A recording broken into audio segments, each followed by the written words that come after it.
All right, good afternoon. My name is Rick Ciosi. I'm coming to you from Penn State Harrisburg. I'd like to talk to you about three possibilities for projects for the EnvironMentors program this year. One possibility is paper recycling. In 2016, China announced a change in accepting recycled materials from the US. Basically, they reduced the amount of garbage they would like to have mixed in with their recycled paper. It became very clear very soon after that the U.S. was unable to meet that requirement. That we had not gotten our processes to the point that we would make China happy. So we wind up with is a backlog of paper that's not being recycled at the moment. Penn State Harrisburg is included as one location where we're not doing any recycling of paper. All right, so process improvements, what we can look at, U.S. recycling companies have been working on this. This is a big change to those companies and certainly a requirement for them to deal with.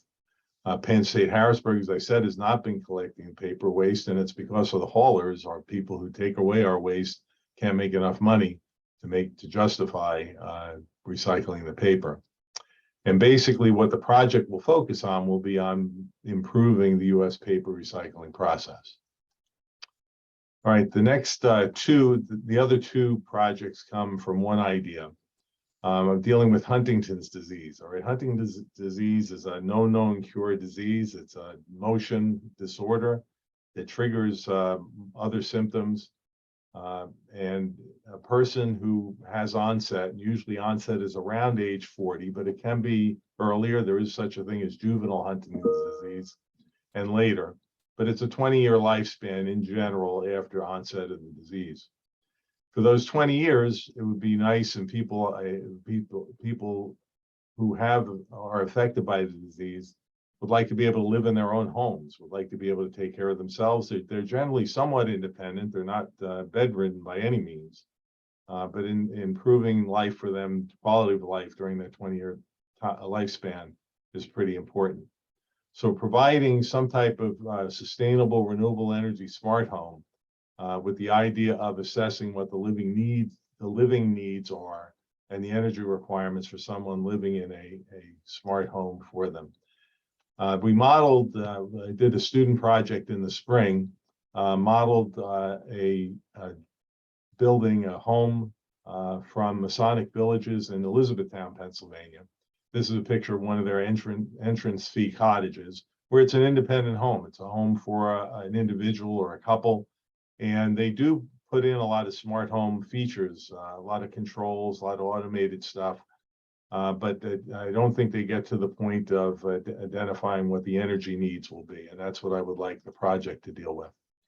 So approximately about 30,000 US citizens who have Huntington's disease. That puts it as about double the number of people who suffer from Lou Gehrig's disease, ALS, but far fewer than those who suffer from dementia. I tie in those other two diseases because they are also symptoms of HD. In other words, someone with Huntington's disease exhibits ALS and dementia in addition to the Huntington's disease itself. HD affects patients differently. Some would need constant care, certainly near the end of their 20 years. It's entirely possible somebody would be bedridden. But certainly for those who don't need that kind of care, they can go ahead and kind of live on their own. And that's really what we're trying to do here. So the objective of the projects, I said there are two, and I'll show you on this slide. Basically trying to accommodate HD patients, making it easier for them to do what is called age in place. So one objective is to identify the energy load of a smart home designed for somebody suffering from physically debilitating diseases. All right, and the second part of that would be to assess the energy requirements of the residents for the system design consideration. The other project would be to consider modular design and how that can be applied to patients with changing needs. So if you have somebody living in one of these smart homes and they debilitate over time, their ability to take care of themselves and so on does change, wouldn't it be nice if we could just change some of the furniture and change some of the appliances and change some of the cabinetry in a simple fashion, so the person can stay in the home and still receive more accommodations and more help getting around. And that's what that second project would be.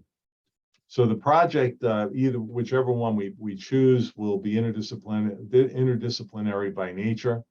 The HD project includes occupational therapists, physical therapists, likely could be, if we need the support of kinesiology faculty members and other students as resources.